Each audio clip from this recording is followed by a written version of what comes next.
Yeah. Mhm. There we go. Mhm. Well, we're back again, eh, Keith? We are. We are back again, and whoosh, Yeah. Another week has gone by. another week has gone by. So Yeah. listen, Keith, you posted something yesterday. Would it be your last night or It was last night. Yeah, it was yeah, your yesterday. last night, Saturday evening. mine Your this Sunday morning. morning. Yeah. Mhm. And again, I love what you write, man. It's Well, sort thank of you. very, very, very easy to understand, very thought provoking and stuff like that, you know. Thank you. And Mhm. but I was before me, I'm just going to hand over to you. Do you want to tell the folks watching or listening what's the post about, and then I'll chime in Yeah. from No, there. All right?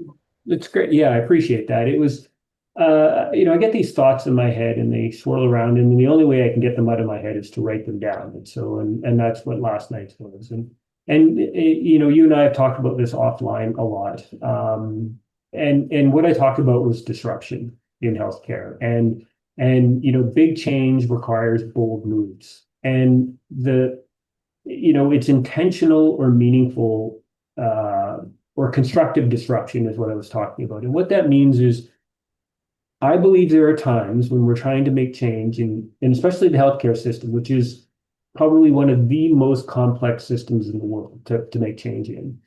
And all of us, whether we're advocates or policymakers, we get sort of paralyzed by inaction because it's so big and we don't know what to do, or we just get all focused in on making sure that whatever we do is perfect. We don't want to, offend anyone. And I'm not suggesting that we just recklessly move forward because it's important that we consider the bigger picture. Yeah, But we can get caught up spending all of our time in making sure that absolutely nothing is going to cause anybody any kind of, distress. And that's just not possible. No matter what we do in life, there will always be people who don't agree with what we say, or it causes them some level of, concern. That doesn't mean you don't do something, because if you're not doing anything, no change will ever happen. So we need to be intentional, and we need to make sure that we, are not, like I said, being reckless. But like the only way, in my opinion, at times, most times, to cause the effective change is to be a disruptor, is to get in there, make some noise, call out the issues, look people in the eye and say, I'm sorry, you're wrong. What you're doing isn't right. And don't be afraid to make a mistake. We all make mistakes in life. And the greatest way we learn is from our mistakes. And we don't want to deliberately cause others harm, but God, there will always be people that, don't agree with what is said.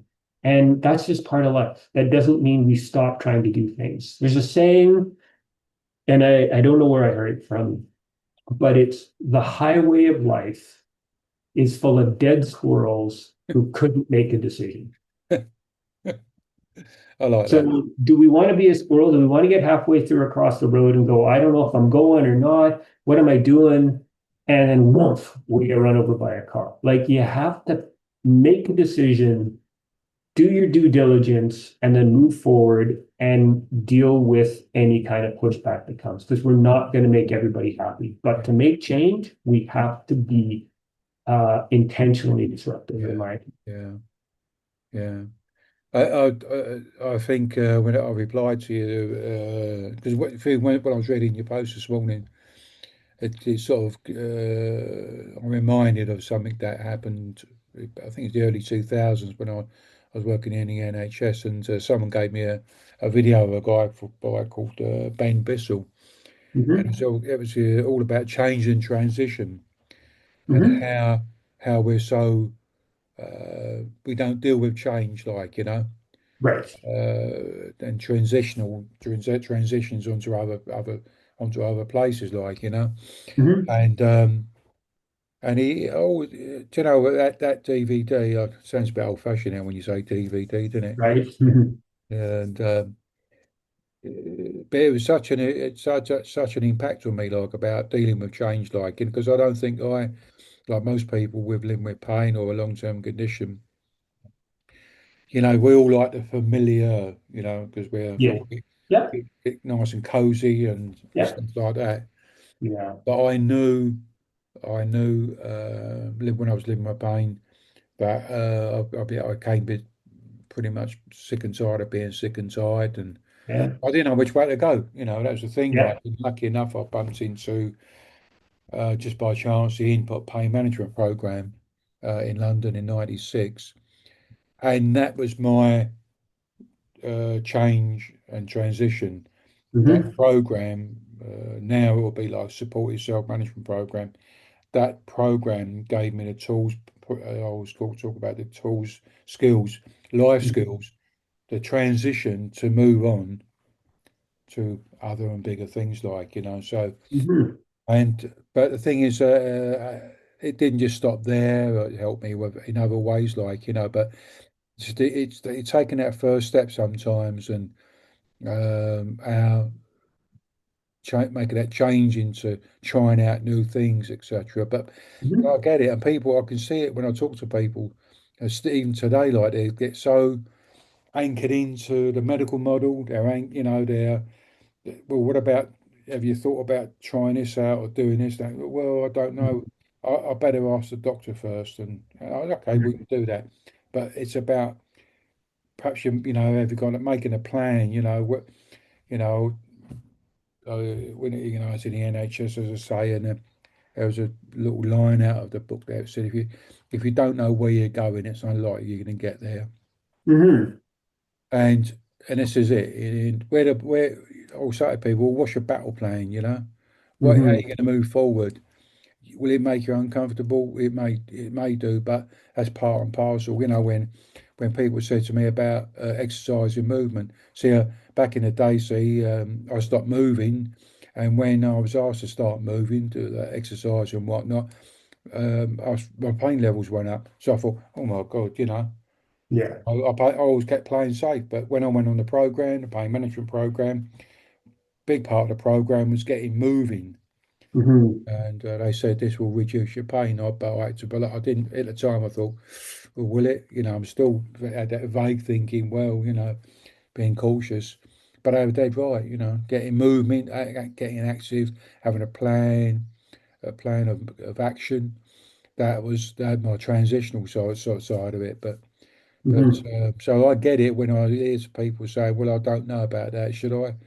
Or they'll go, well, something's happened. I better go and see someone, and I think that's okay, but you got to tough it out as well, show some sort of that willing. I think Bronnie Thompson talks about it, the willingness, and it Willingness. Yeah. to try things out.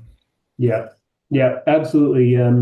My post was really, I was thinking, I was talking more about at systems level of change, but it's applicable right down to individuals, just as you said. Like we again, you never want to be reckless, but you want to have a plan, you want to make a decision, and understanding that it's okay if things don't work out 100%, that's not failure, that's growth. That's how we learn is by trying something.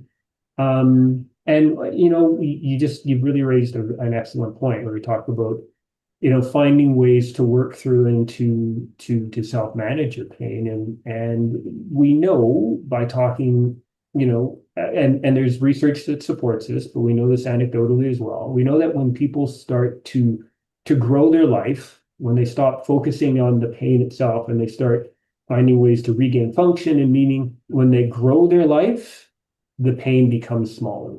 Mm. And that doesn't mean that the pain goes away. It means it isn't the focus that we're looking at every day. It's Yeah, like when you ride your motorbike, pain is yeah, at the back of your mind, not the front of your mind. yeah. Yes, Grow your life, pain becomes smaller. yeah, yeah. Yeah. I've just taken up watercolor painting, Yes, you have. and Mhm. if you ask me how much I've got to get up, don't sit for 3 hours. It's a 3 hour Mhm. workshops I've been going to, but I get up from time to time, so it's not sitting Mhm. too long. Yeah. But for 3 hours, mate, I'm in another place. And Yeah. I'm learning the new skills, and Hmm. also, Yeah.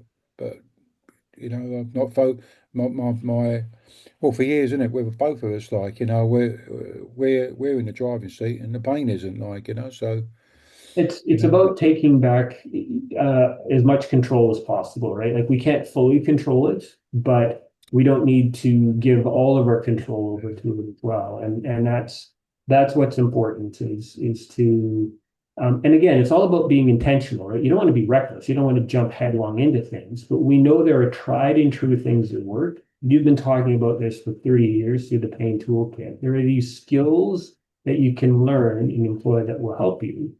And it's about having that sort of that willingness and being, push yourself a little bit to make a decision to try. Because again, the highway of life is full of dead squirrels who couldn't make a decision. Let's I love not that. be I dead totally squirrel. love that. Yeah. I'll tell you what, when I post this on social media in a minute, that's going to be the headline. There you go. I mean, it's a good life lesson. I mean, what like lots of things in life, Yeah. you have to make a decision and you have to move forward. And you can't always be afraid that you might have made, the wrong decision. As long as you're like you put some thought and into it.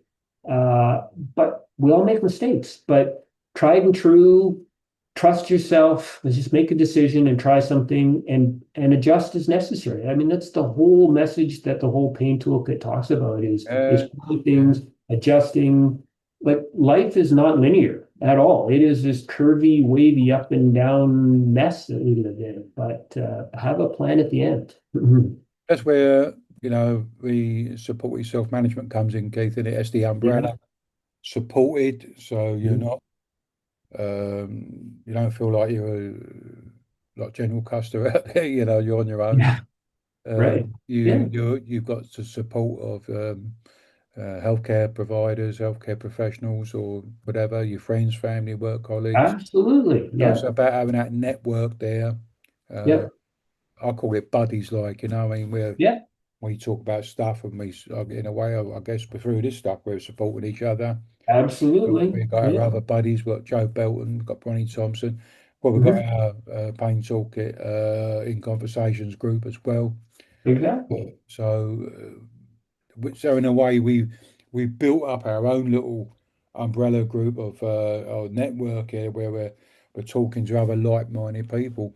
Mhm. And it's the same thing with, if you're living with a persistent pain or a long-term condition, it's important you read that umbrella called a supported self-management plan, Mhm. and get people on board with you who can help you along the way.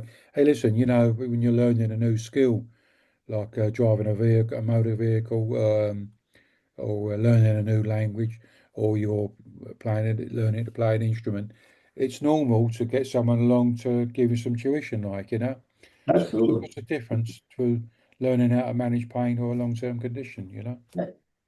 Yep, absolutely. So lots there to unpack. And like I said at the top of this, my post yesterday was really about, making change within systems because we know it's hard from the top down. But everything that we do, that you do, so many people in our network that does, everybody brings their little bit to affect system change. We have to do it sometimes from the bottom and the side. But my biggest sort of takeaway lately is about disruption. We can't be afraid to rock the boat because change doesn't come without disruption. Yeah, History shows it. Big change requires bold moves. So yeah. So, before we go, Keith, can we just do the adverts for up and coming events? So on the yes, sir. 21st of November, we've got our very first International Cancer Self-Management Conference. Hmm. Starts at 9 o'clock UK time. I'll put the link in there for all of these events. There's the one in February, our one, the Persistent Pain Self-Management Conference on the Hmm. 20th of February. If you're an Antipodean in Australia, New Zealand, that will be 21st. Yep. And then we've got our long-term conditions one on the 3rd of April next year. But I'll put the link in there where you can find out more information. and how to register. Keith, Perfect. as ever, Keith. We thought we might be getting a surprise visitor today, someone called Katie Frost, but Yeah. I don't think she could make it. But Katie, if you're Oh, watching this, yeah. you can always join us anytime you like. Yeah. Always thinking of you, Katie, and always it's always a pleasure to talk to her. She's quite the amazing human being. So, Yeah. Anyway, take care. See you next week, Keith. all Ciao. right. See Thanks, you. everyone. Bye. Bye. Yeah.